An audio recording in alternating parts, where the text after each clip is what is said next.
Simply put, the Spyder is one of the least expensive and most popular guns out there. I'm going to install a Lucky board in this 3-year-old Imagine to unlock some of its true potential. The Lucky Spitfire board is simply the smartest software on the market. The button on the board will act as the on-off. If your marker is a separate on-off or safety switch, it will no longer do anything. This Imagine has an upper on-off switch that I left in place, but the switch will no longer be active. The dip switch is on the left-hand side, about 2/3 of the way down the board. The numbers are upside down, so don't get confused. Dip switch number 1, which is used to change programming, is all the way to the right. The battery plug is labeled. It is at the top of the board in the middle. The solenoid plug is labeled on the board as well. It's the 3rd plug down on the left. The switch plugs in right above it. The eyes plug into the middle of the board. The communications port is in the bottom left. It's not always used, but it's perfect for plugging an optional membrane pad into this board. Just a quick note, the charge port will only line up on the Electra. You can drill the hole in the proper location on the Imagine or the VS, but most people just open the grips to charge the battery. We need to start by removing the grip panel on the left-hand side of the marker with a Phillips head screwdriver. We're just going to remove the 2 screws at the bottom and then loosen the screw at the top of the grip to rotate it out of the way. We then need to remove the battery. Then, unplug everything out of the board. It doesn't matter what order you unplug anything, because the battery has already been removed.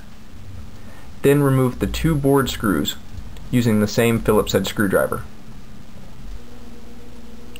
Don't worry about where certain plugs go.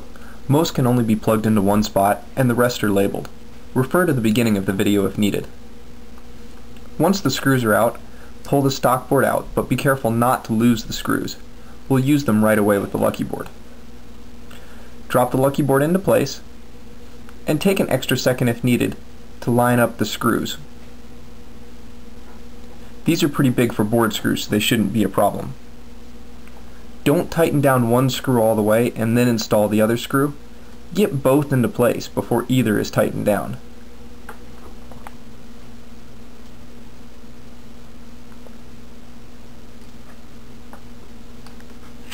Once the board is properly in place, since the battery is off, the wires don't need to be plugged back in any certain order. You'll notice a groove on one side of the plug and a ridge on the wire side. Just line these up when plugging the board back in.